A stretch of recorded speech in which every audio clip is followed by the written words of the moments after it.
Assalamualaikum warahmatullahi wabarakatuh. Selamat pagi dan salam sejahtera. Yang terhormat Bapak Kepala Sekolah SMP Negeri Batu Raja, Bapak Supriyanto SPDI. Yang terhormat rekan-rekan Dewan Guru dan staf PU SMP Negeri Batu Raja. Izinkan hari ini saya memaparkan aksi nyata dari guru penggerak yang akan memaparkan materi tentang menciptakan budaya positif di lingkungan SMP Negeri Batu Raja. Perkenalkan, saya Andrea Bima Septiana, calon guru penggerak Angkatan 5 Kabupaten Ogan Komering Ulu, asal instansi SMP Negeri Batu Raja.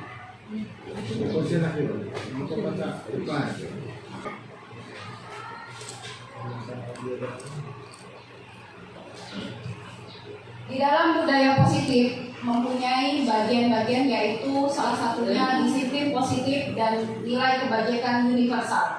Yang mana disiplin positif dan nilai kebajikan universal terbagi menjadi A. Perubahan paradigma, B. Makna disiplin, dan C. Nilai-nilai kebajikan universal.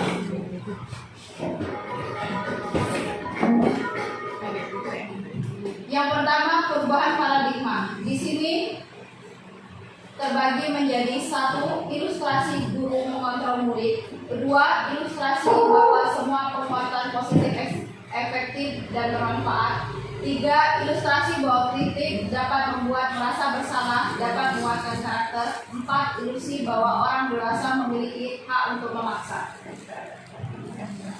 Dalam keseharian, kita sebagai guru cenderung melakukan ilustrasi-ilustrasi tersebut, di mana bermuara menjadi penghukuman kepada siswa.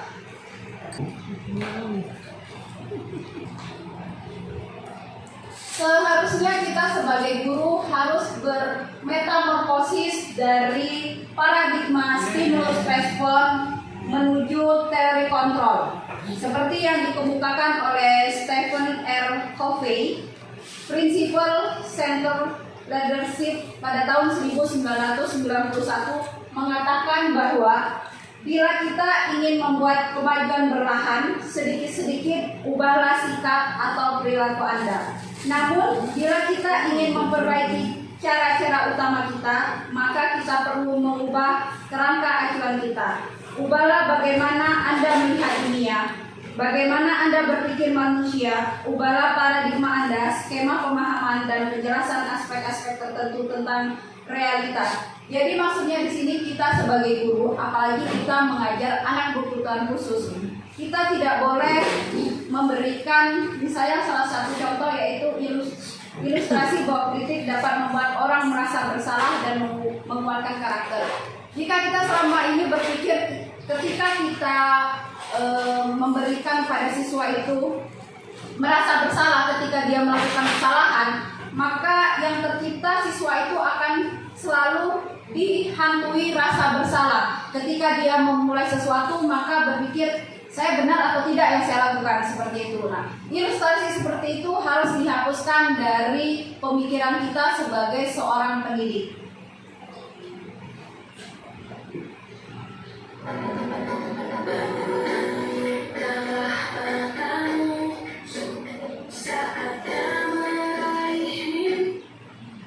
Selanjutnya, dari perubahan stimulus respon dapat berubah ke teori kontrol, yaitu salah satunya 1.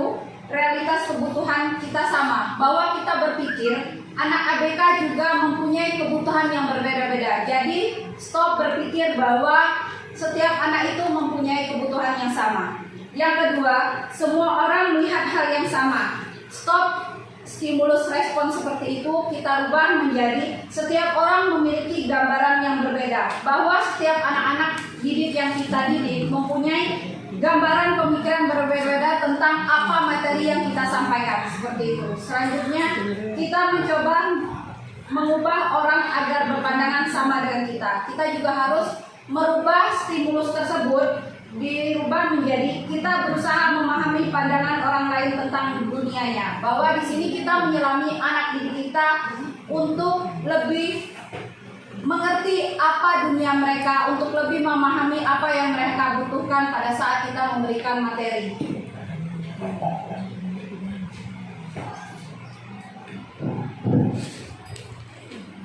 Selanjutnya, perilaku buruk dilihat sebagai suatu kesalahan. Kita rubah stimulus tersebut menjadi semua perilaku memiliki tujuan.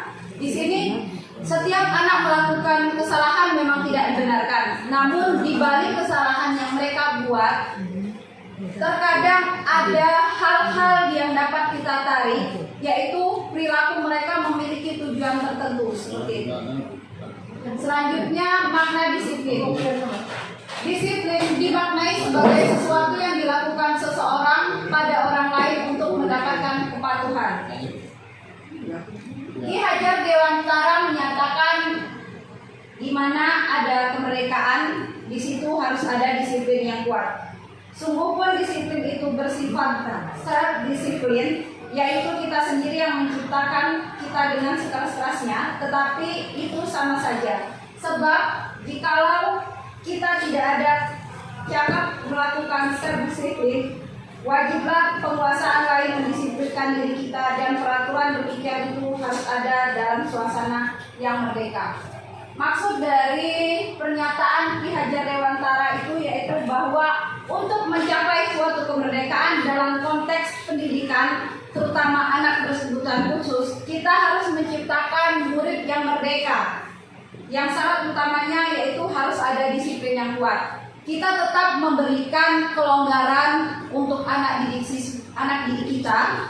Kita menghamba pada mereka, namun kita tetap memberlakukan sifat disiplin seperti itu.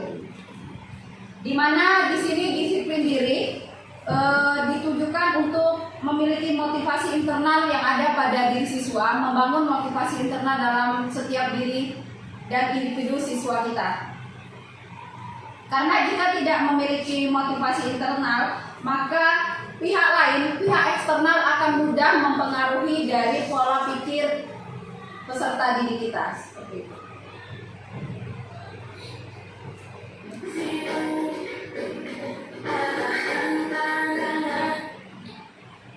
Di sini makna disiplin kita sebagai pendidik mempunyai tujuan, yaitu menciptakan anak-anak yang memiliki disiplin diri, sehingga mereka bisa berperilaku mengacu pada nilai-nilai kebajikan universal dan memiliki motivasi intrinsik bukan motivasi ekstrinsik. Seperti kata saya tadi, ketika kita sudah menanamkan motivasi dari dalam, dari intrinsik setiap siswa, maka ketika ada pengaruh dari luar, dari motivasi ekstrinsik, maka akan sulit bagi siswa itu untuk mendapatkan pengaruh dari luar tersebut.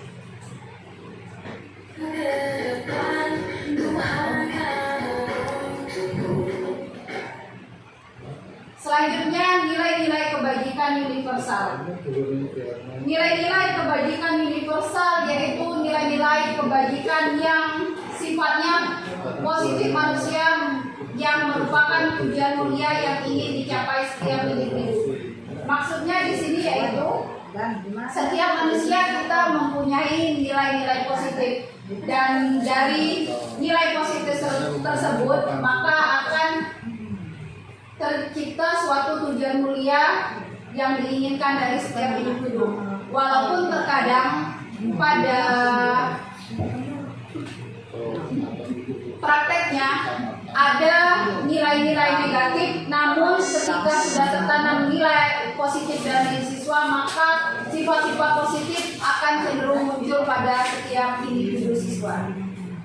Selanjutnya, menurut Diane Gosen, tahun 1998 mengemukakan bahwa dengan mengaitkan nilai-nilai kebajikan yang diyakini seseorang, maka motivasi intrinsiknya akan terbangun, sehingga menggerakkan motivasi dari dalam untuk dapat mencapai tujuan mulia yang diinginkan. Maksud tujuan mulia yang diinginkan yaitu keinginan dari setiap individu siswa kita. Misalnya satu anak Respati, dia ingin ketika tamat sekolah mau menjadi seorang dokter. Nah, itu adalah motivasi intrinsik yang lahir dari dalam diri siswa siswa. Bagaimana dia harus menguatkan motivasi intrinsiknya tadi dengan belajar, dengan dukungan lingkungan, tentunya dukungan dari guru-guru, terutama guru yang mengajar di kelas.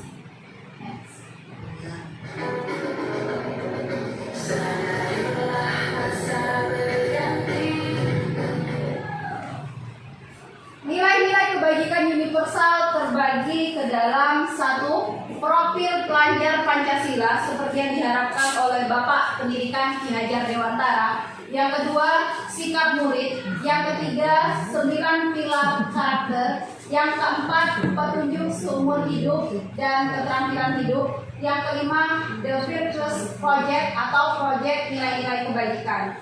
Di sini profil pelajar Pancasila terbagi ke dalam beriman, bertakwa kepada Tuhan Yang Maha Esa dan berakhlak mulia. Yang kedua, mandiri, bernalar kritis, berkebinekaan global, bergotong royong kreatif. Maksudnya profil Pancasila tersebut bahwa kita sebagai seorang pendidik tidak membeda-bedakan setiap siswa kita, karena setiap siswa itu mempunyai kebutuhan yang berbeda-beda, walaupun mereka terbentuk dari ras golongan yang berbeda-beda.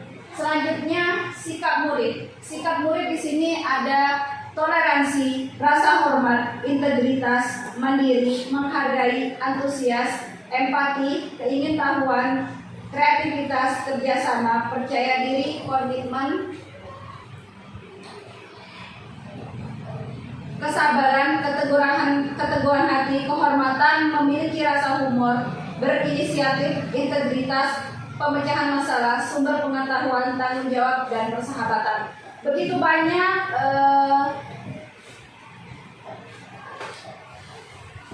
sikap-sikap dari murid, namun tidak setiap murid mempunyai sikap-sikap tersebut. Tentunya setiap murid mempunyai beberapa sifat yang berbeda, sikap yang berbeda. Misalnya ada murid yang mempunyai rasa hormat, ada murid yang mungkin rasa hormatnya tidak sama dengan murid yang A. Selanjutnya ada murid yang bisa menghargai guru, namun ada murid yang kurang bisa menghargai gurunya. Selanjutnya yang ketiga yaitu 9 pilar karakter. Di sini siswa mempunyai karakter: 1. Cinta kepada Tuhan dan segenap ciptaannya. 2. Kemandirian dan tanggung jawab. 4. Kejujuran, amanah, diplomatis. 5. Hormat dan rasa santun. 6. Dermawan, suka menolong dan gotong royong. 7. Percaya diri, kreatif dan kerja keras. 8. Kepemimpinan dan keadilan.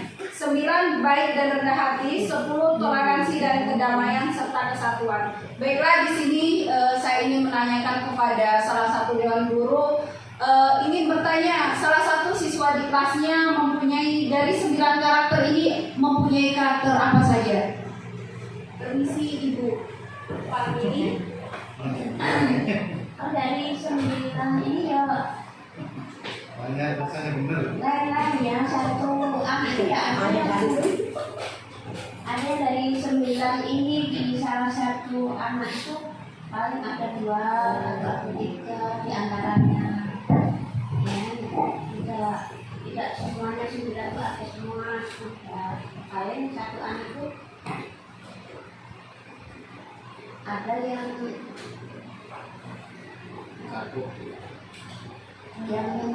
tidak, ada yang 2 di atas dari 9 ini. Mungkin seperti ini, ada anak itu yang mempunyai rasa percaya diri, terus mempunyai jiwa kepemimpinan, namun ada anak yang B tidak mempunyai sifat seperti itu. Mungkin maksud Bu ini seperti itu ya Bu? Iya, lain-lain. Jadi di antara mempunyai karakter pilar, karakter yang berbeda-beda.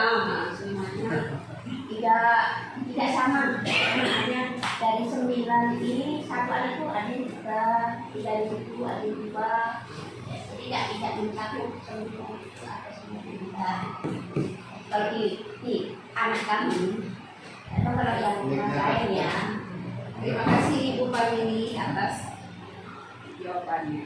Selanjutnya saya akan menanyakan dengan Ibu Nurul Asma Maharani. Saya ingin tahu apakah siswa di kelasnya juga sama seperti siswa di kelas Ibu Parmini mempunyai 9 karakter tersebut.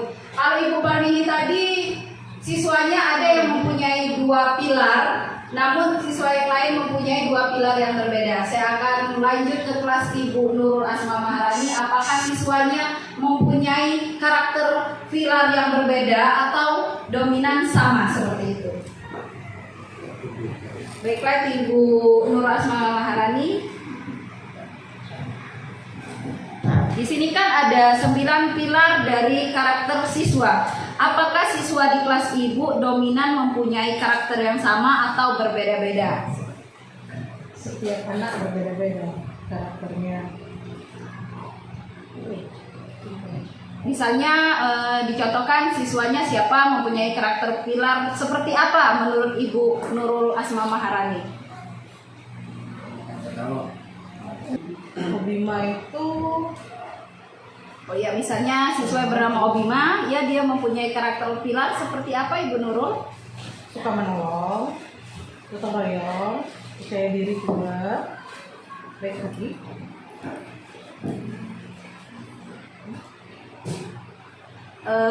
Kalau untuk siswa yang lain, apakah mempunyai pilar yang sama atau berbeda atau dominan sama karakternya seperti itu? Mohon maaf sebelumnya Ibu Nurul Asma Maharani mengajar di kelas tingkat apa? Ke tingkat SMP. Oh, tingkat SMP. Bapak Dewan Guru di sini ada yang tingkat SD. Bolehkah saya bertanya untuk ke tingkat SD-nya siapa yang mengajar tingkat SD? Oh iya, baiklah Ibu Hilsi. Nanti setelah Ibu Nurul saya boleh bertanya dengan Ibu Hilsi. Terima kasih. Ya, silakan dilanjutkan Ibu Nurul. Ya, anak-anak tuh dominan hampir sama sih 9 pilar ini. Mereka mandiri, tanggung jawab, jujur juga, hormat, sama dengan yang lain-lainnya hampir sama. Sudah cukup Ibu, kira-kira hasil asesmen dari pilar karakter di kelas Ibu Nurul? Ya. Oke, baiklah. Terima kasih Ibu Nurul. Baiklah, saya akan berlanjut ke kelas Ibu Hilsi. Tadi kalau Ibu Nurul memegang siswa SMP LB, mohon maaf. Selanjutnya saya akan berlanjut ke Ibu Hilsi yang memegang tingkat SD LB. Selamat siang Ibu Hilsi. Ibu Hilsi mengajar di tingkat SD LB. Ya, selamat siang Bu Andre. Ya, saya mengajar di tingkat SD. Ya, sebelumnya saya sudah menanyakan dengan Ibu Parmini di tingkat apa? Mohon maaf Ibu Parmini. SD. Oh, SDLB. Ternyata sama dengan Ibu Ilsi ya di tingkat Iya. SDLB. Dan selanjutnya tadi juga saya sudah menanya dengan Ibu Nurul Asma Maharani di tingkat SMPLB. Sekarang saya pengen tahu di kelas Ibu Rini ada berapa siswa sebelumnya? Saat ini. Ibu Ilsi mohon maaf. Ibu Ilsi ada berapa siswa di kelasnya? Ada 6 siswa. Untuk sekarang 6 siswa. Ya, kalau dilihat dari 9 pilar karakter ya, ada beberapa yang memang dominan sama. Tapi kebanyakan sih untuk anak-anak kalau di kelas saya itu karakternya beda seperti itu Bu. Cuma kalau untuk 9 pilarnya sih, misalnya kemandirian itu anak-anak yang saya pegang untuk saat ini sudah mandiri ya, karena sudah kelas 6 seperti itu Ibu Andrea. Ada lagi Ibu atau pilarnya lebih difokuskan kepada kemandirian? Iya, karena kan anak-anak kita kan kebutuhan khusus ya, jadi lebih kemandirian seperti itu Ibu Andrea. Terima kasih Ibu Isi. Ya, sama-sama Ibu Andrea.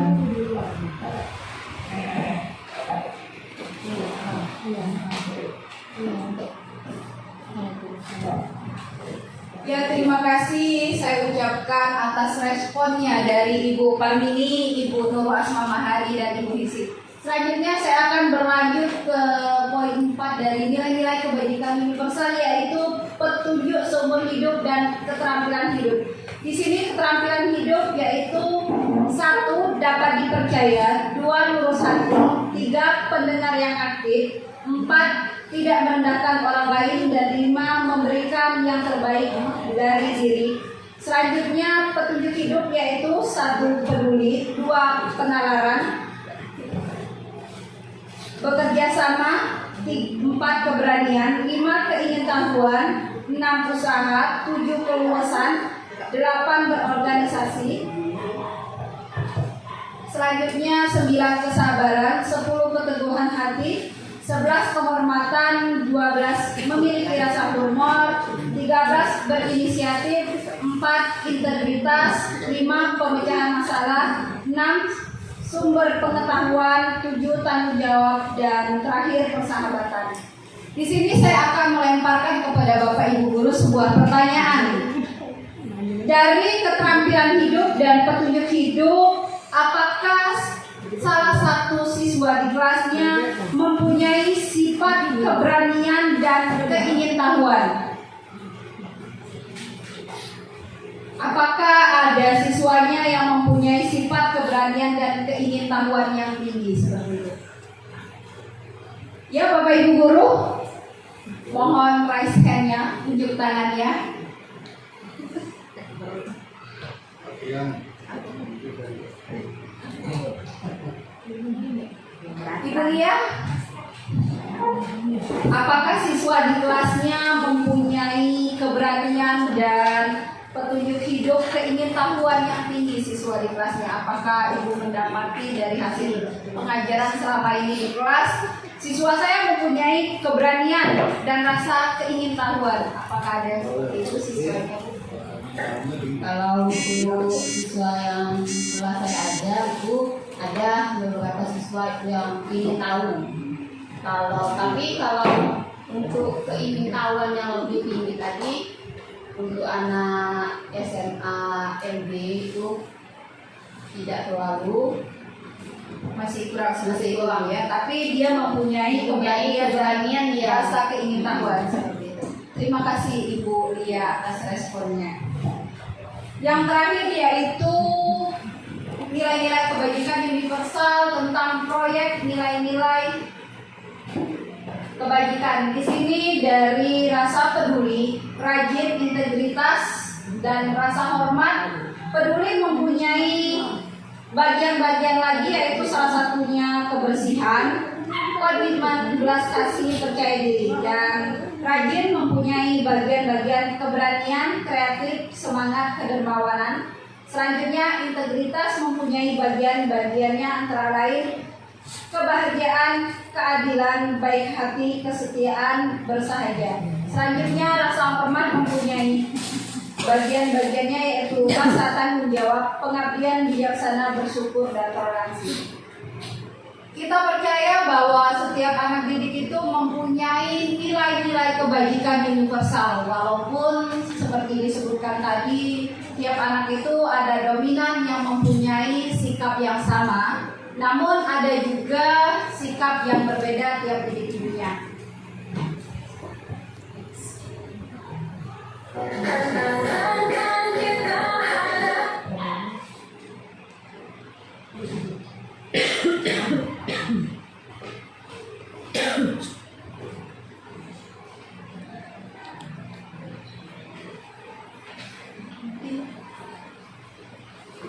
Selanjutnya teori motivasi, hukuman, dan penghargaan restitusi.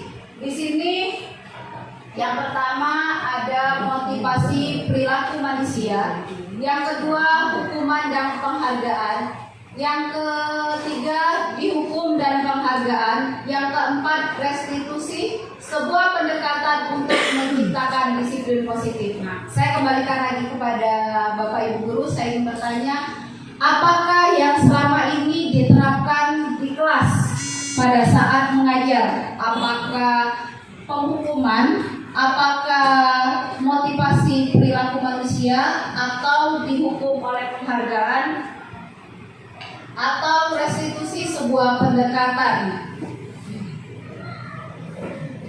Apa? Penghargaan. Ya.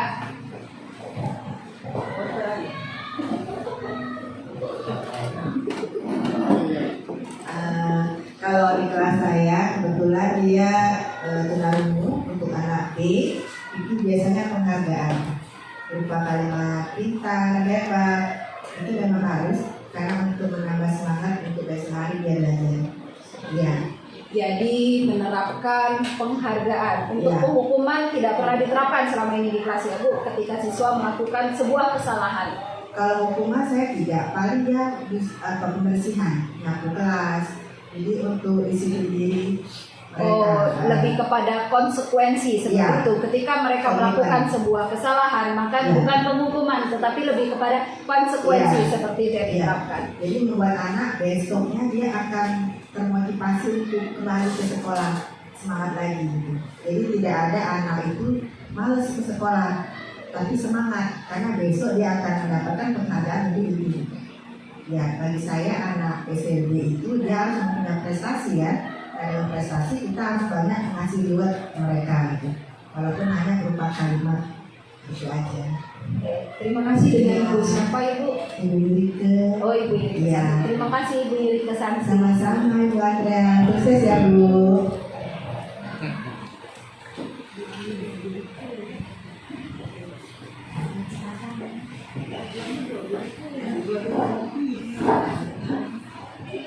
Baiklah, motivasi perilaku manusia terbagi menjadi satu, menghindari ketidaknyamanan atau hukuman. Di sini adalah tingkat terendah dari motivasi perilaku manusia. Biasanya orang itu memberikan sebuah hukuman, maka dia akan merasa tidak nyaman. Betul, Bapak Ibu guru, ketika siswa kita berikan hukuman, apakah mereka merasa nyaman atau malah tidak nyaman? Tidak. Ya, siswa merasa malah tidak nyaman. Dan ketika rasa tidak nyaman itu muncul, maka secara fisik maupun psikologis mereka tidak terpenuhi kebutuhannya. Selanjutnya yang kedua, untuk mendapatkan imbalan atau penghargaan dari orang lain. Di sini motivasi berperilaku siswa itu untuk mendapatkan sebuah imbalan atau penghargaan dari orang lain. Di sini tujuan kita sebagai guru baik. Ketika siswa melakukan sesuatu dengan benar, maka kita akan memberikan sebuah motivasi berupa penghargaan. Namun terkadang tanpa kita berpikir, ada sisi negatif yang ditimbulkan dari sebuah penghargaan. Saya garis bawahi, ada sisi negatif dari suatu penghargaan. Mengapa demikian? Karena siswa akan berpikir ketika misalnya, Ani kamu kerjakan latihan ini di papan tulis isi nomor 1. Ketika kamu bisa, maka ibu akan memberikan reward. Misalnya rewardnya adalah sebuah permen, walaupun hanya sebuah permen. Nah, reward di sini maka dia akan tertanam di dalam pikirannya untuk besok dan besok berarti ketika saya maju ke depan, saya akan mendapatkan sebuah permen. Dengan begitu maka yang tertanam di diri siswa bukan rasa ingin tahunya yang muncul, bukan rasa di dalam dirinya bahwa saya harus pintar, tapi lebih kepada ketika saya maju, saya mendapatkan reward permen. Nah, itulah sisi negatif dari sebuah penghargaan. Namun boleh kita lakukan, namun tidak boleh terlalu sering kita terapkan di kelas seperti itu. Omongan boleh kali. Selanjutnya, untuk menjadi orang yang mereka inginkan dan menghargai diri sendiri dengan nilai-nilai yang mereka percaya. Di sini yaitu yang mereka lakukan adalah nilai-nilai yang mereka yakini dan mereka hargai. Maksudnya yaitu ketika mereka melakukan sesuatu, mereka ingin mendapat sebuah penghargaan seperti yang Yurika sebutkan tadi, bisa berupa kalimat motivasi positif seperti selamat Ani, kamu sudah bisa mengerjakan tugas, seperti itu. Selanjutnya, Kalau di kelas kami kalau dia bisa, seandainya bisa itu rewardnya itu cuma tos. Masih senang anaknya bangga. Oh itu bisa. Tos dulu lah. oh, berarti pendidikan motivasi instruksinya dari kalau Bu Santi tadi motivasinya sebuah kata-kata. Di kelas Ibu Pam ini diberikan dengan sebuah tos. Jadi ketika siswa bisa melakukan sesuatu maka tos. Adit pintar, Ya, mungkin karena kita yang kita ajar adalah anak-anak berkebutuhan khusus, maka ketika reward-reward kecil seperti tos akan membangkitkan semangat mereka untuk belajar di kelas. Seperti itu ya Bu Pami. dan jadi senang diri kan dari pintar, dulu. Baiklah, selanjutnya saya akan melanjutkan hukuman dan penghargaan. Terkadang tanpa kita sadari kita menerapkan hal tersebut di dalam kelas, walaupun mungkin penghukuman yang kita berikan adalah hal sepele menurut kita, namun penghukuman tersebut tertanam di dalam sanubari, di dalam diri siswa kita. Seperti saya memberikan contoh di sini ada sebuah kasus. IPA kurang menguasai pelajaran matematika, sehingga pada saat pelajaran tersebut berlangsung, dia lebih banyak berdiam diri atau menggambar di buku pelajaran. Pada saat guru matematikanya, Pak Seno, menanyakan pertanyaan IPA menjadi gugup dan tidak sengaja menjatuhkan tas dari kursinya, serta tiba-tiba menjadi gagap dan pada saat berupaya untuk menjawab. Seluruh kelas tertawa melihat perilaku IPA yang berbicara tergagap-gagap dan terkejut tersebut. Pak Seno pada saat itu membiarkan teman-teman IPA menertawakan IPA yang tergagap-gagap dan malu luar biasa, dan malahan minta IPA untuk maju ke depan kelas dan berdiri di depan kelas kembali menunjuk hidungnya karena tidak bisa menjawab pertanyaan. Mungkin dipraktekkan seperti ini. Saya tidak bisa menjawab pertanyaan, saya tidak bisa menjawab pertanyaan. Di sini perilaku Pak Seno adalah memberikan hukuman kepada si Iva karena tidak memperhatikan Pak Seno pada saat menjelaskan. Namun tanpa disadari, ketika IPA tidak bisa menjawab pertanyaan dari Pak Seno, hukuman yang didapat dari Pak Seno tersebut, IPA ditertawakan oleh teman-teman kelasnya, dan IPA merasa di dalam dirinya menjadi down, menjadi malu karena ditertawakan oleh teman kelasnya. Di sini tentunya kita sebagai guru tidak boleh memberikan penghukuman tersebut kepada siswa karena akan tertanam dalam dirinya rasa malu, maka akan merasa minder dari teman-temannya yang lain. Memang perbuatan siswa yang tidak mendengarkan ketika guru menjelaskan adalah perbuatan yang tidak baik, namun kita juga tidak membenarkan atas azas penghukuman kepada siswa. Selanjutnya, hukuman, konsekuensi, dan restitusi. Dari ketiga ini akan kita kolaborasikan, di mana dari sebuah hukuman berubah menjadi sebuah konsekuensi dan berakhir menjadi sebuah restitusi.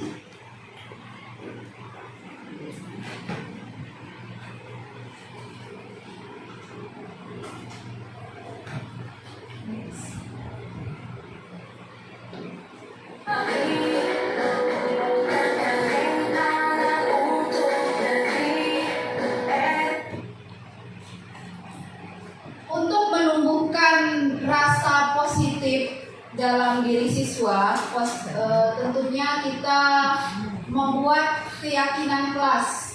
Apa tujuan dari membuat keyakinan dalam kelas? Yaitu dalam tahap menciptakan program kebajikan. 2. Pembentukan keyakinan di sekolah atau di kelas. 3. Prosedur pembentukan keyakinan sekolah dan kelas. Maksudnya seperti apa Ibu keyakinan kelas? Nah, sebelum kita memulai pelajaran, kita memberikan opsi kepada siswa. Hari ini pembelajaran seperti apa yang mau kita mulai untuk siswa? Misalnya, satu kesepakatan yang pertama, sebelum memulai pelajaran, kita membaca doa menurut kepercayaan masing-masing. Terus kesepakatan kedua, misalnya bisa kita berikan opsi kepada siswa.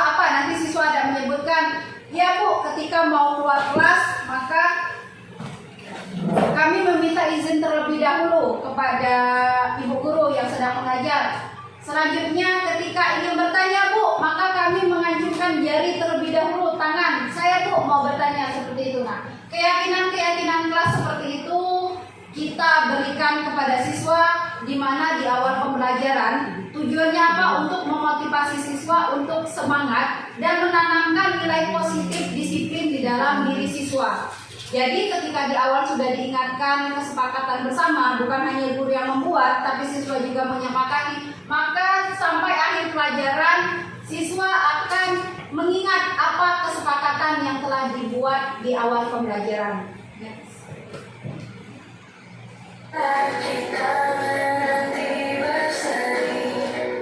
Tadi ada 5 kebutuhan dasar manusia. Yang pertama, bertahan hidup. Yang kedua, kasih sayang dan rasa diterima. Yang ketiga, penguasaan. Yang keempat, kebebasan. Dan kelima, kesenangan. Di sini yang pertama, bertahan hidup. Kebutuhan bertahan hidup adalah kebutuhan yang bersifat fisiologis untuk bertahannya hidup, misalnya kesehatan, rumah, dan makanan. Kebutuhan biologis sebagai bagian dari proses reproduksi, termasuk kebutuhan untuk tetap bertahan hidup.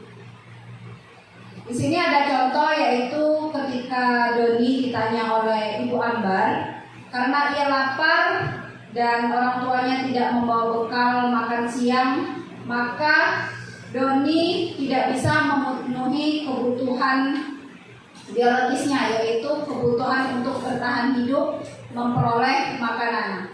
Di sini mungkin ketika prakteknya di dalam kelas kita mendapati ada anak yang tidak diberi uang jajan oleh orang tuanya. Ketika melihat temannya jajan, mungkin secara refleks dia mencomot atau merampas makanan temannya.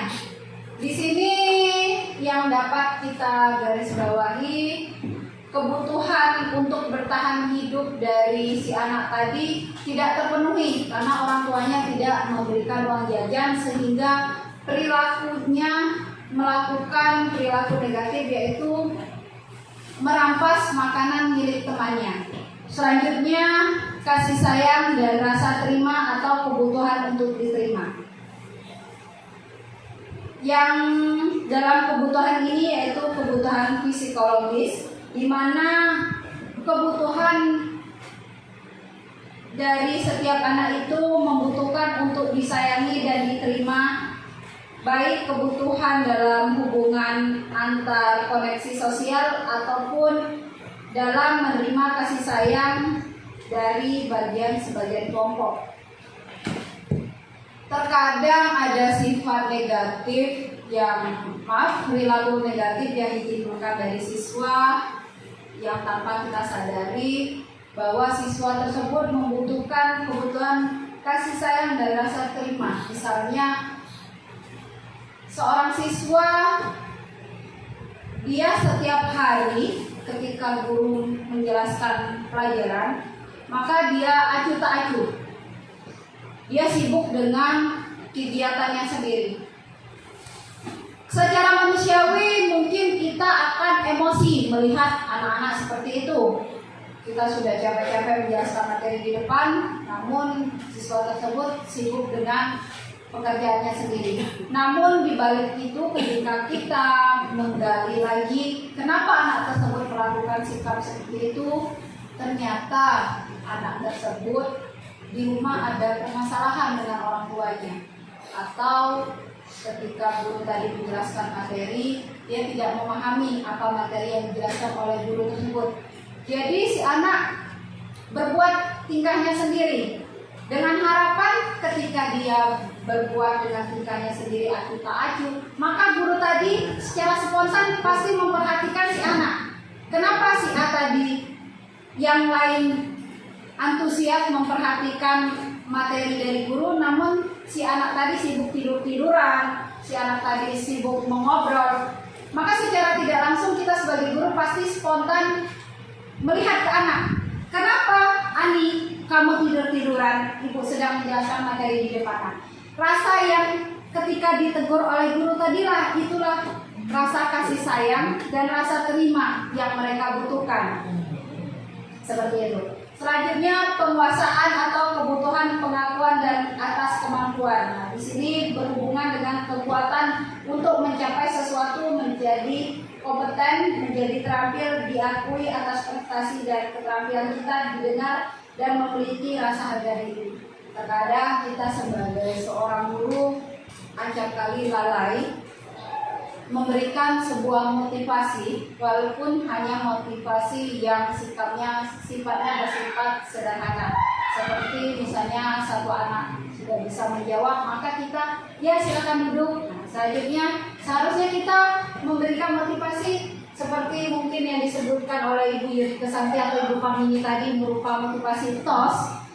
Di situ siswa itu merasa dalam kebutuhan pengakuan atas kemampuannya itu terpenuhi, diakui bahwa dia itu, oh saya guru ini mengakui bahwa saya menjawab pertanyaan dan bisa menjawab pertanyaan, walaupun hanya dengan sebuah motivasi TOS atau sebuah kalimat sederhana, selamat Ani kamu bisa mengerjakan, seperti itu. Nah, terkadang kita sebagai guru sering lalai memberikan sebuah penguasaan atau kebutuhan pengakuan atas kemampuan dari diri siswa.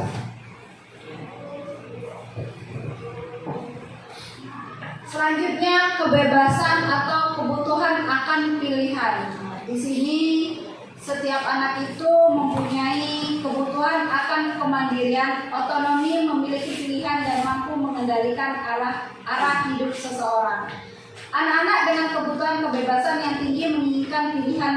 Mereka begitu perlu banyak bergerak, suka mencoba-coba, tidak terlalu terpengaruh orang lain dan senang mencoba hal-hal baru yang menarik. Misalnya saya mengambil contoh dalam kelas, kebutuhan akan sebuah pilihan. Di sini ada dua anak antara Budi dan Doni. Budi dibawain bekal makanan keju, pisang keju dari ibunya. Sementara Doni hanya dibawain bekal oleh ibunya nasi goreng. Nah, si Doni melihat bekal si Budi tadi, dia merasa kepengen makanan punya si Budi tadi. Jadi si Budi mengambil makanan punya si Doni. Nah, di sini dalam kasus ini Budi mempunyai timbul pemikiran kebutuhan pilihan, yaitu dia ingin mencoba punya temannya, walaupun dalam kasusnya mungkin mengambil punya temannya itu adalah perbuatan yang tidak baik. Nah, dari sini, dari kasus ini kita memahami bahwa anak itu mempunyai kebutuhan akan pilihan. Terkadang apa yang dibawakan bekal orang tuanya tadi anak kita tidak suka.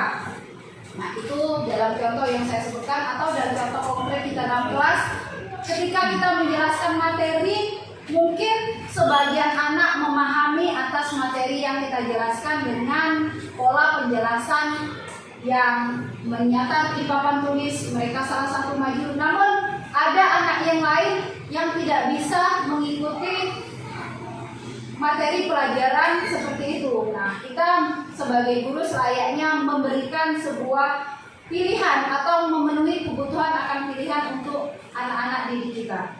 Selanjutnya, kesenangan, kebutuhan untuk merasa senang. Di sini adalah kebutuhan untuk mencari kesenangan, bermain dan tertawa.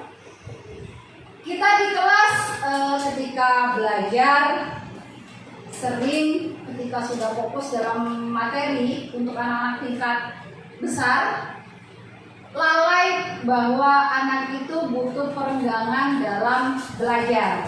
Jadi kita dipus memberikan materi, dipus diberikan latihan atau catatan, kita lupa bahwa anak itu mempunyai kebutuhan akan kesenangan.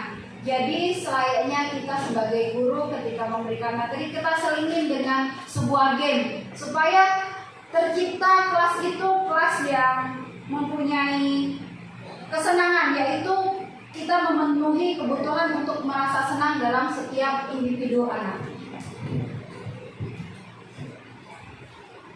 Kita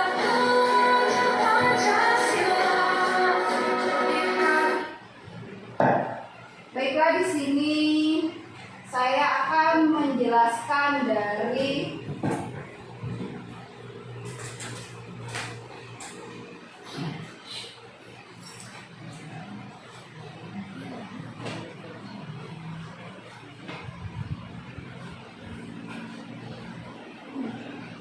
sebuah kebutuhan tentang bertahan hidup, kasih sayang dan rasa terima, kebutuhan untuk diterima, penguasaan kebutuhan pengakuan atas kemampuan, kebebasan kebutuhan akan pilihan, dan kesenangan kebutuhan untuk merasa.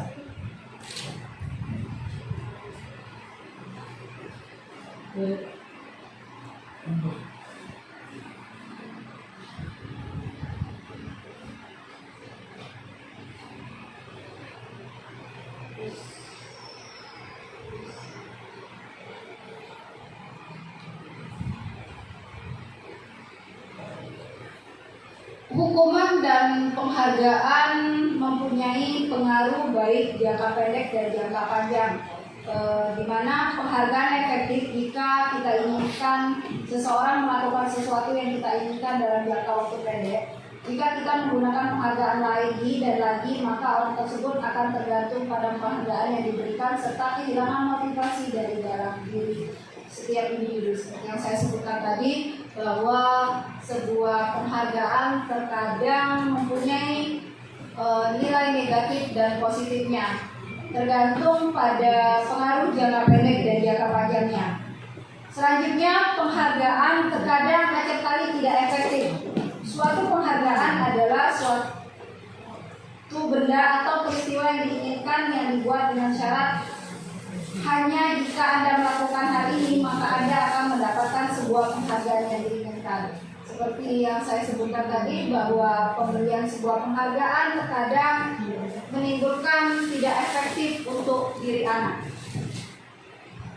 Terus selanjutnya, sebuah penghargaan juga merusak hubungan, cenderung menimbulkan rasa iri antar satu anak dengan anak yang lainnya. Padahal niat di awal kita memberikan motivasi sebuah penghargaan tadi untuk memberikan semangat. Namun ketika kemampuan anak A dan B berbeda, si B tidak bisa menjawab pertanyaan, si A bisa menjawab pertanyaan. Si A akan terus menjawab pertanyaan dan akan terus mendapatkan penghargaan sebuah reward, misalnya permen tadi. Nah, maka akan cenderung timbul merusak hubungan antara siswa A dan B karena merasa A yang mendapat reward terus, mendapat permen terus, sementara si B tadi karena tidak bisa menjawab pertanyaan maka dia tidak pernah mendapatkan permen. Nah, di sini nanti akan muncul sifat dalam diri siswa tersebut untuk tidak bersemangat bersekolah, tidak bersemangat untuk belajar di kelas.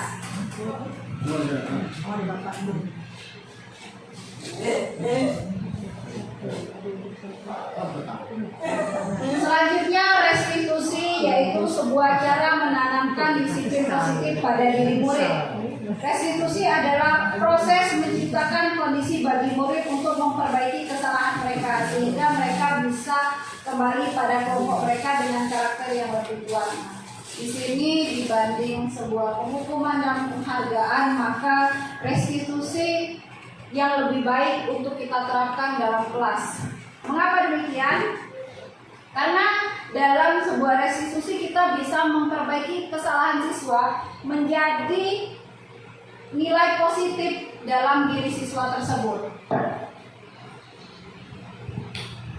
Dan restitusi juga dapat memberikan rasa disiplin dalam diri siswa, di mana restitusi bukan untuk menebus kesalahan, namun untuk belajar dari kesalahan. Misalnya dalam sebuah kasus, siswa tidak mendengarkan gurunya menjelaskan pelajaran materi yang diberikan. Kita tidak langsung memberikan hukuman, kamu ke depan kelas kerjakan latihan, namun kita menegurnya, mengapa nak kamu tidak mendengarkan penjelasan yang ibu berikan? Jika kamu terus seperti ini, maka kamu tidak akan sama seperti teman-teman. Teman-teman akan menjadi pintar dan kamu akan tidak menjadi anak yang pintar. Seperti itu, restitusi untuk menebus kesalahan, namun restitusi bukan untuk menebus sebuah kesalahan, namun memberikan siswa itu untuk belajar dari sebuah kesalahan. Selanjutnya, restitusi juga memperbaiki hubungan. Jika kita memberikan sebuah penghukuman pada siswa kita, maka yang tertanam dalam hati siswa akan adanya rasa kesal, rasa tidak nyaman. Namun jika kita memberikan sebuah restitusi, akan memperbaiki hubungan kita dan siswa. Siswa yang tadinya membuat kesalahan, maka akan tersadar untuk tidak melakukan lagi kesalahan tersebut. Dan hubungan antara guru dan siswa akan tetap baik-baik saja dan tidak tertanam rasa dendam dalam diri siswa. Selanjutnya, restitusi adalah sebuah tawaran, bukan paksaan. Ketika siswa melakukan sebuah kesalahan, maka solusi kita berikan adalah sebuah restitusi. Di sini kita adalah memberikan sebuah penawaran, bukan sebuah paksaan. Maksudnya, misalnya siswa melakukan sebuah kesalahan, yaitu tidak mendengarkan gurunya menjelaskan pelajaran, maka kita memberikan sebuah tawaran. Apa yang diinginkan dari anak tersebut? Mengapa anak tersebut melakukan hal tersebut? Nah, di sini kita tidak menekankan apa yang kita mau, karena ketika kita menekankan apa yang kita mau, ide kita yang kita keluarkan, maka tersebut adalah bersifat paksaan, bukan sebuah tawaran. Selanjutnya, restitusi menuntun untuk melihat ke dalam diri. Dalam proses restitusi kita melihat adanya ketidakselarasan antara tindakan murid yang berbuat salah dan keyakinan mereka tentang orang seperti apa yang mereka inginkan. Dalam proses pemulihan rasa diri dalam diri siswa, kita bisa menerapkan beberapa pertanyaan, misalnya, nah, kamu mau menjadi seperti apa jika kamu dalam kelas selalu mengobrol pada saat ibu memberikan pelajaran? Kalimat restitusi seperti itu akan lebih didengar siswa dibanding dengan besok kamu jika tidak mendengarkan ibu mengajar, kamu di luar, belajar di luar. Maka penghukuman seperti itu dalam diri siswa tidak menuntun kepada dirinya sendiri.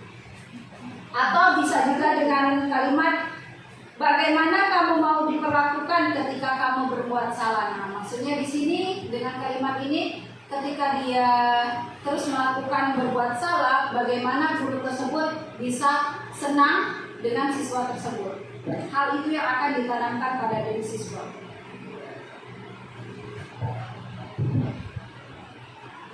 Selanjutnya, mengapa keyakinan kelas, mengapa tidak peraturan kelas saja? Seperti yang saya sebutkan, ketika kita memberikan sebuah keyakinan dalam diri siswa berupa sebuah tawaran, bukan paksaan, maka siswa akan lebih leluasa, akan lebih rileks menjalankan apa yang telah disepakati. Namun jika sebuah keyakinan itu adalah sebuah paksaan, maka siswa akan merasa terbebani ketika melakukan kesepakatan yang telah dibuat.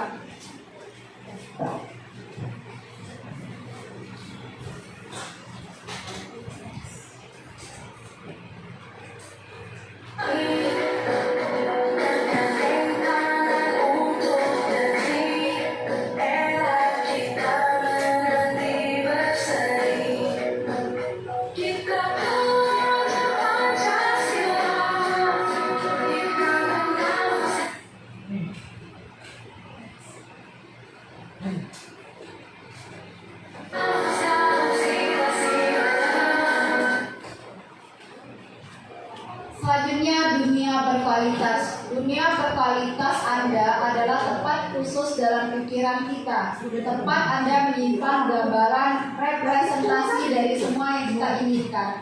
Bisa berisi orang-orang, hal-hal apa saja yang terbaik dalam hidup kita dan membuat kita merasa bahagia, terpenuhi kebutuhan dasar kita.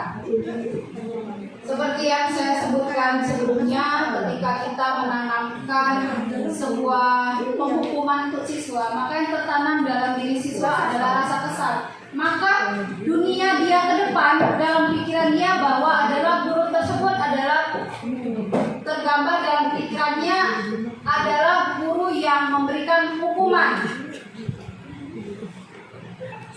pemikiran tersebut akan terus berjalan seiring dengan bertambahnya umur mereka. Namun, ketika kita memberikan sebuah restitusi dari sebuah kesalahan siswa, maka yang akan muncul dalam diri siswa tersebut adalah merasa bahagia dan terpenuhi dari kebutuhan siswa tersebut.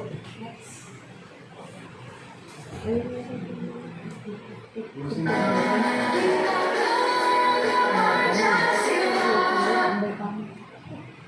Dr. William Glasser menyebutkan seperti semacam album foto, sehingga isinya tidak akan terlalu banyak, hanya terdiri dari beberapa hal saja yang sangat signifikan dan benar-benar terbaik dalam hidup kita, yang membuat hidup kita menjadi lebih bermakna. Kebutuhan dasar bersifat lebih umum dan universal, sedangkan dunia berkualitas lebih unik dan personal. Balik lagi ke sifat alamiah manusia, bahwa apa yang tertanam maka itulah yang akan dia ingat. Nah, kita tanamkanlah bahwa dunia yang berkualitas dalam diri siswa kita itu adalah benar-benar sebuah pemahaman yang terbaik dalam hidupnya. Jadi ketika kita memberikan sebuah efek negatif, maka akan muncul untuk kehidupannya ke depan dalam dunianya, maka akan cenderung siswa itu merasa terpuruk karena dominan selalu dihukum. Namun ketika kita memberikan sebuah restitusi dari sebuah kesalahan, maka dunia akan tercipta dalam album foto seperti yang disebutkan William Glasser, akan muncul tentang hidup yang membuat dia menjadi lebih bermakna. Misalnya dulu sewaktu saya sekolah SMP, Bu Nurul memberikan saya pembelajaran bahwa kita di dalam kelas harus tetap semangat belajar. Ketika kita tidak bisa mengikuti pelajaran, namun kita harus tetap semangat, tidak boleh ulur-ulur. Hal tersebut yang akan tertanam dalam diri siswa. Selanjutnya next.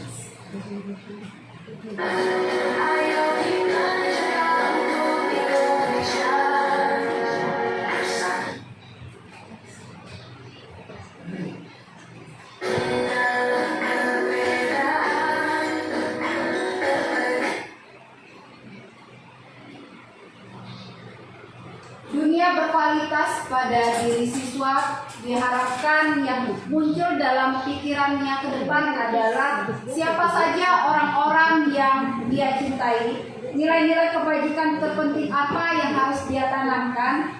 Jika dia ingin menjadi orang ideal, maka dia harus melakukan kegiatan seperti apa. Nah, kegiatan apa? Seperti kegiatan tersebut yang harus kita tanamkan dalam dunia berkualitas pemikiran anak. Murid kita juga mempunyai gambaran dunia berkualitas mereka. Tentunya sebagai guru kita ingin mereka memasukkan hal-hal yang bermakna dan nilai-nilai kebajikan yang hakikatnya ke dunia berkualitas mereka. Bila guru dapat membangun interaksi yang memberdayakan dan memerdekakan murid, maka murid akan meletakkan dirinya sendiri sebagai individu yang positif dalam dunia berkualitas, karena mereka juga mempunyai pilihan dalam hidup mereka masing-masing.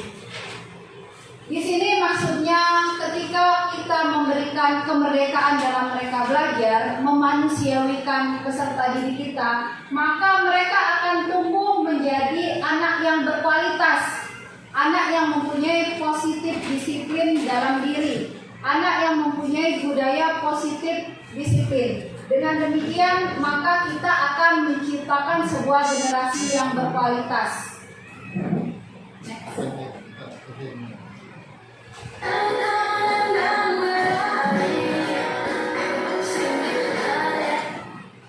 Di sini selanjutnya restitusi atau 5 posisi kontrol. Nah, di dalam 5 posisi kontrol ada penghukuman, pembuat rasa bersalah, teman, pemantau, dan manajer. Nah, di sini saya ingin menanyakan dengan rekan-rekan, di manakah selama ini posisi kita pada saat mengajar di kelas ketika siswa kita di kelas melakukan sebuah kesalahan? Misalnya dalam sebuah penghukuman, Seorang penghukum bisa menghukum hukuman fisik maupun verbal. Orang-orang yang menjalankan posisi penghukuman senantiasa mengatakan bahwa sekolah memerlukan sistem atau alat yang lebih menekankan untuk murid-murid lebih dalam lagi. Selanjutnya, pembuat rasa bersalah. Yaitu pada posisi ini, guru biasanya bersuara lembut namun menekankan rasa bersalah dalam diri siswa, memunculkan rasa bersalah dalam diri siswa. Misalnya, contohnya, ibu sangat kecewa, kamu tidak memperhatikan ibu menjelaskan materi. Di sana siswa merasa rasa bersalah dalam dirinya. Selanjutnya, teman. Pada posisi ini, guru tidak menyakiti murid, namun guru akan tetap berupaya mengontrol murid melalui persuasi. Posisi teman pada guru biasanya ada yang bersifat negatif dan positif. Positif akan tercipta hubungan yang baik antara siswa dan guru. Namun di posisi negatif maka siswa tidak menghargai gurunya. Jadi untuk posisi kontrol teman ada posisi positif dan negatif. Selanjutnya yaitu posisi manajer. Posisi manajer yaitu ketika siswa melakukan sebuah kesalahan, maka guru memberikan kewenangan kepada siswanya untuk mempertanggungjawabkan kesalahannya, mendukung apa yang mereka lakukan. Maksudnya di sini bukan mendukung dia bagus melakukan kesalahan, namun lebih kepada memberikan sebuah pengalaman keyakinan bahwa hal yang mereka lakukan salah, namun kita tidak langsung menjudge. Misalnya bisa menggunakan kata-kata, jika kamu meyakini apa, kamu bersedia memperbaikinya. Misalnya dalam kelas dia melakukan sebuah kesalahan, jika kamu terus melakukan seperti ini, apakah kamu berniat untuk memperbaiki kesalahan? Seperti itu. Nah, di sini tadi saya sudah menjelaskan ada 5 posisi. Mohon maaf saya terlewat untuk yang nomor 4 yaitu posisi memantau. Nah, pada posisi memantau yaitu kita sebagai guru mengawasi atau bertanggung jawab atas perilaku orang yang diawasi. Biasanya kita cenderung ketika siswa melakukan sebuah kesalahan, kita langsung memberikan sebuah pertanyaan, apa yang telah kamu lakukan? Nah, kalimat-kalimat seperti tersebut adalah sebuah kalimat dari posisi pemantauan. Dari kelima posisi tadi ada penghukum, pembuat rasa bersalah, teman, pemantau, dan manajer. Di sini saya ingin bertanya dengan Bapak Ibu guru, posisi dari 5 kontrol ini yang mana yang telah diterapkan di dalam kelasnya? Baik, saya akan minta kalau dari tadi Ibu guru, selanjutnya Bapak guru pada sesi ini dengan Bapak siapa?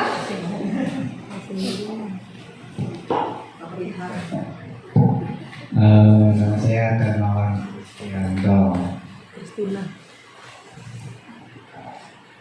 Ya, dari 5 posisi kontrol yang telah diterapkan selama ini berdasarkan yang saya jelaskan tadi. Oh, ternyata Bu, saya di kelas ternyata telah menerapkan posisi kontrol pembuat rasa bersalah seperti itu. Atau pemantauan, atau ternyata saya sudah menerapkan posisi teman seperti itu. Baiklah, Bu Andrea, yang karena kelas kami berbagi, tentunya mungkin karena dengan 2 guru itu juga beda ya dalam hal kontrol ini. Nah, kalau saya lebih ke pemantauan Bu Andrea, misalnya jadi ketika anak itu memiliki salah, saya pantau dulu kenapa sih anak ini melakukan kesalahan. Nah, selanjutnya setelah lama dipantau, akhirnya kan mungkin ada sesuatu yang salah pada si anak. Nah, setelah itu kemudian kalau saya lebih dengan pendekatan supaya atau diarahkan supaya anak ini tahu bahwa yang dilakukan itu salah. Nah, yang sebenarnya itu harusnya kamu melakukan kayak ini. Nah, artinya itu lebih ke Manajer, Manajer, ya. posisi manajer. Iya. Berarti selama ini di kelas Pak Darmawan diterapkan pemantauan dan posisi manajer seperti itu iya, kurang lebih. benar, ya kurang lebih seperti itu. Baiklah, terima kasih Pak Kris. Sama-sama. Pak Darmawan, Ya. kita lanjutkan dengan Bapak yang di sebelahnya. Dengan Bapak siapa Pak? Baiklah Bapak Sumarno. Ya, untuk di Pak Sumarno mengajar di tingkat apa Pak untuk di SLB ini? Untuk di KSD ini kebetulan untuk anak autis. Jadi anak autis ini cuma 2 orang yang aktif. Jadi mungkin 2 orang ini juga seminggu itu kadang cuma 1 yang aktif. Jadi dikatakan pemantau, ya gimana ya? Kata manajer apalagi teman membuat rasa bersalah apa hukum. Jadi mungkin di sini kami mungkin tidak jauh beda dengan Pak Darmawan tadi, itu pemantau. Jadi pemantau ini kami sosialisasikan kepada orang tua yang bersangkutan. Jadi perkembangan per hari itu kebetulan dalam seminggu itu sekali ya kita sampaikan. Jadi mungkin itu tidak banyak yang dapat kami sampaikan. Baiklah, terima kasih untuk Bapak Sumarno. Berarti kalau di kelas Pak Darmawan tadi posisi kontrol yang dilakukan adalah pemantauan dari manajer. Sementara untuk di kelas Pak Sumarno dilakukan pemantauan seperti itu ya Pak.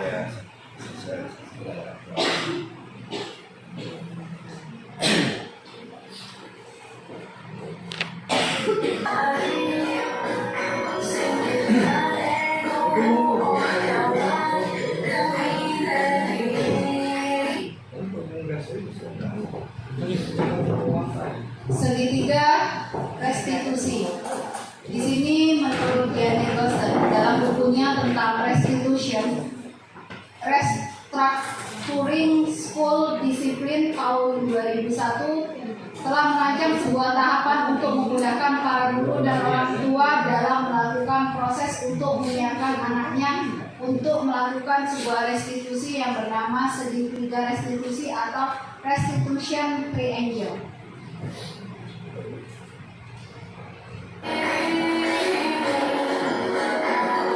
Di mana dalam segitiga restitusi ini mempunyai prinsip-prinsip utama dari teori kontrolnya, yang mana langkah-langkahnya: 1.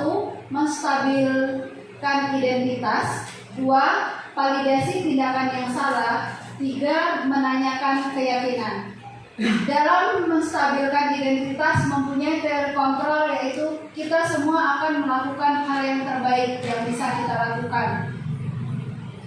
Teori kontrol dari validasi tindakan yang salah yaitu semua perilaku memiliki alasan, dan yang terakhir teori kontrol dari menanyakan keyakinan yaitu kita semua memiliki motivasi internal. Dari ketiga teori kontrol dalam segitiga restitusi, ketika seorang anak itu melakukan sebuah kesalahan dalam kelas, tentunya kita sebagai guru, kita melakukan 3 langkah atau 3 tahapan dalam restitusi ini.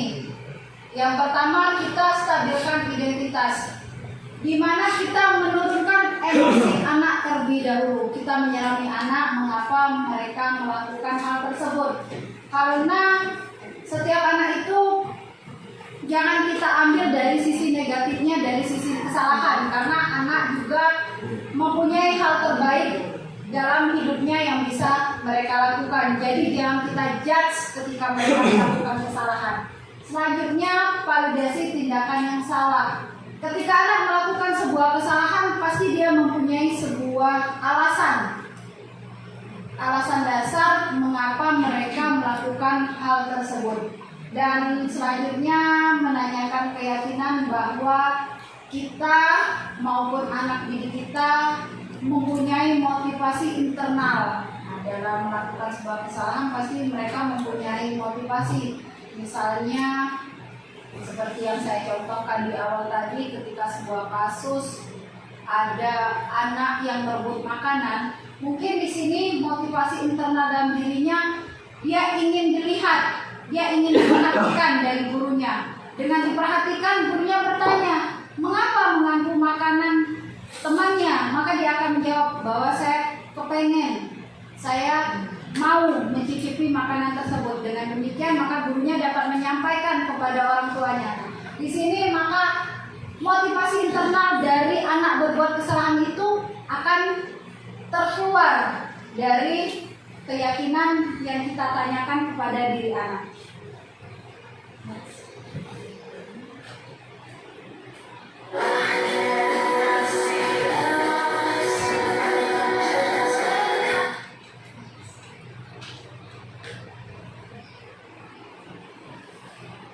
Seperti saya sebutkan tadi, segitiga restitusi di sini terbagi menjadi menanyakan keyakinan, validasi tindakan yang salah, dan menstabilkan identitas. Di sini kita bisa menggunakan kata-kata kamu tentunya mempunyai alasan mengapa kamu melakukan ini. Adakah cara yang lebih efektif untuk mendapatkan apa yang kamu butuhkan? Nah, ini adalah kalimat-kalimat yang kita gunakan atau dapat kita gunakan pada saat menstabilkan identitas. Selanjutnya, setiap orang pasti pernah melakukan kesalahan. Nah, di sini adalah validasi dari tindakan yang salah, dan terakhir adalah menanyakan keyakinan. Kita bisa menggunakan kalimat keyakinan kelas apa yang telah kita sepakati. Kamu ingin menjadi seperti apa? Atau kamu bukan satu-satunya yang pernah melakukan hal ini.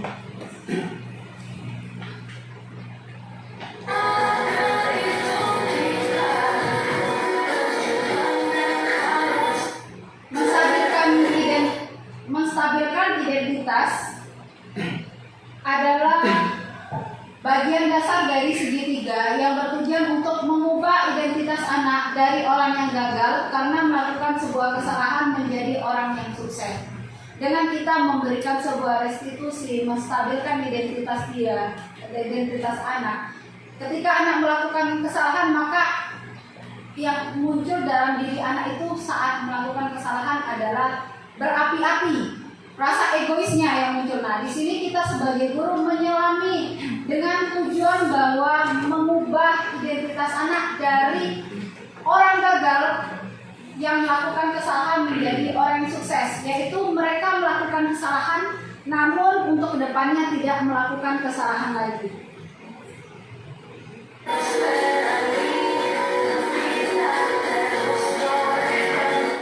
Selanjutnya, validasi tindakan yang salah atau validate the misbehavior adalah restitusi tidak menyarankan guru bicara ke murid bahwa melanggar aturan adalah sikap yang baik.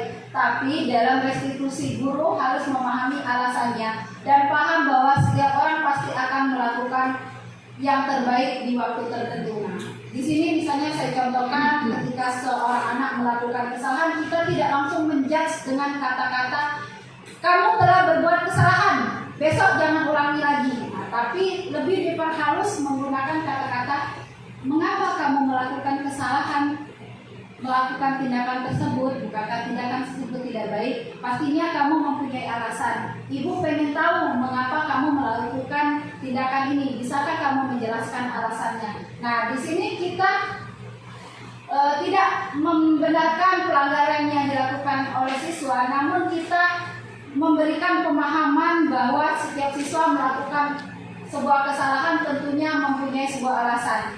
Dan setiap siswa ketika sudah melakukan kesalahan dan dia akan memperbaiki kesalahannya, maka tentunya ke depannya dia akan melakukan hal yang terbaik karena tidak akan terus melakukan kesalahan lagi dan lagi.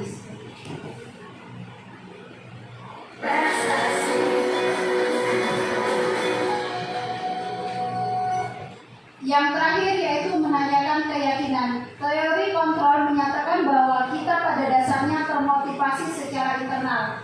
Ketika identitas sukses telah tercapai dan tingkah laku yang salah telah divalidasi, maka anak akan siap untuk dihubungkan dengan nilai-nilai yang dia percaya dan tidak menjadi orang yang dia inginkan.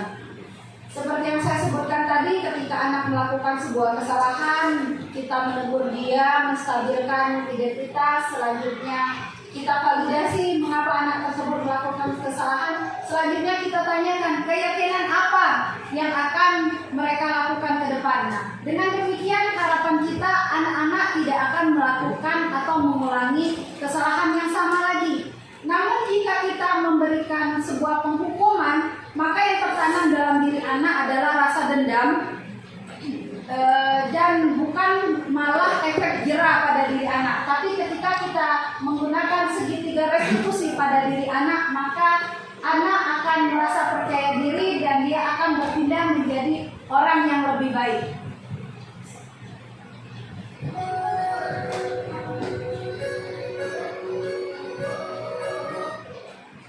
Dalam penerapan program disiplin positif, hendaknya guru memiliki standar kepribadian profesional dan sosial yang baik, di mana guru mampu berefleksi pada positif kontrol pada saat ini, bagaimana berjalannya dirinya sebagai seseorang among atau posisi manajer yang menuntun murid-murid menjadi insan yang mandiri, merdeka, dan bertanggung jawab. Di sini kita sebagai guru pendidik anak berkebutuhan khusus, kita berharap bahwa anak didik kita meskipun mempunyai kekurangan, namun kita tetap membangun disiplin positif dalam diri siswa tersebut, membuat budaya positif dalam diri siswa tersebut. Kita membangun motivasi intrinsik bahwa mereka sama dengan anak-anak yang lain. Seperti yang sering saya ajarkan, saya tanamkan di dalam kelas, bahwa saya menanamkan dalam motivasi intrinsik mereka manusia. Anak-anak di luar SLB juga manusia.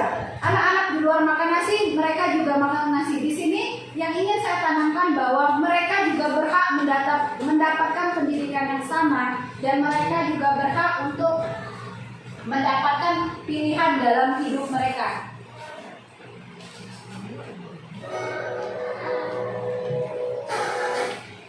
Baiklah, terima kasih Bapak, Ibu Guru, Dewan Guru atas partisipasinya. Namun saya mempunyai sedikit, maaf bukan sedikit, ataupun saya mempunyai tugas untuk Bapak Ibu Guru. Namun tugas yang akan saya berikan adalah seperti materi yang saya sebutkan di awal tadi. Dari ada penghukuman, ada penghargaan, ada motivasi instruksi yang diberikan kepada siswa.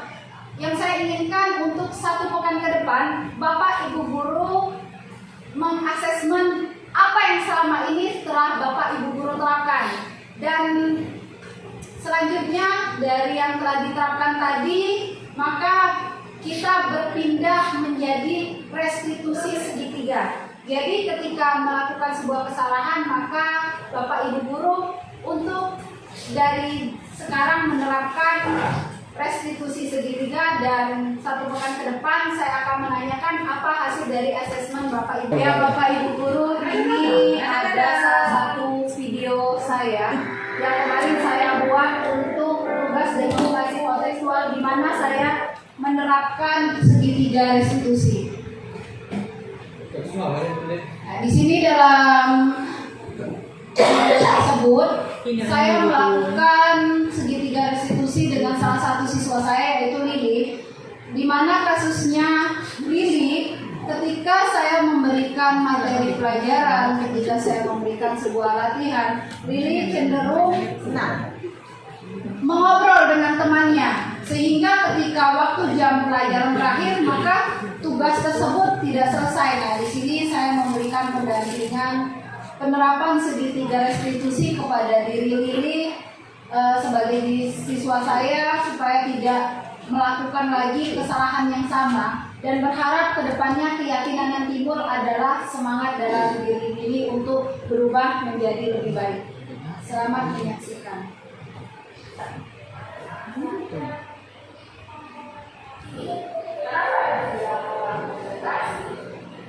Pada saat mengerjakan latihan, Lili cenderung tertinggal dari belakang. Betul atau tidak? Kenapa Lili tertinggal? Capek. Kalau capek, kenapa mungkin sampai mengobrol? Ini video gratis. Ya,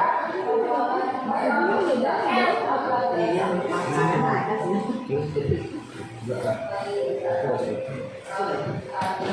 dulu sudah.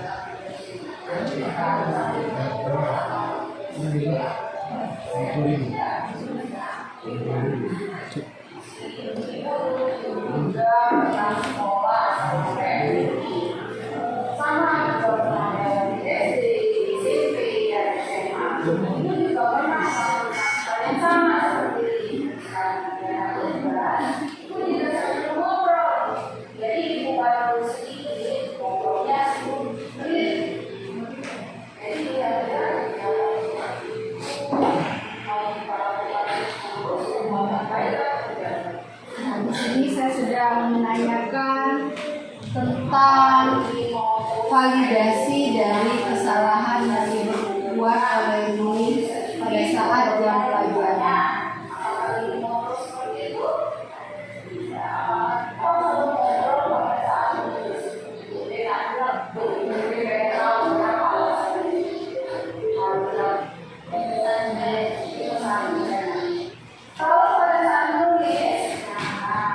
Nah, pada tahap ini saya menanyakan segitiga restitusi untuk keyakinan pada diri siswa. Di sini yang ingin saya terapkan, yang saya tanamkan adalah keyakinan bahwa setiap anak berhak melakukan perubahan dalam dirinya.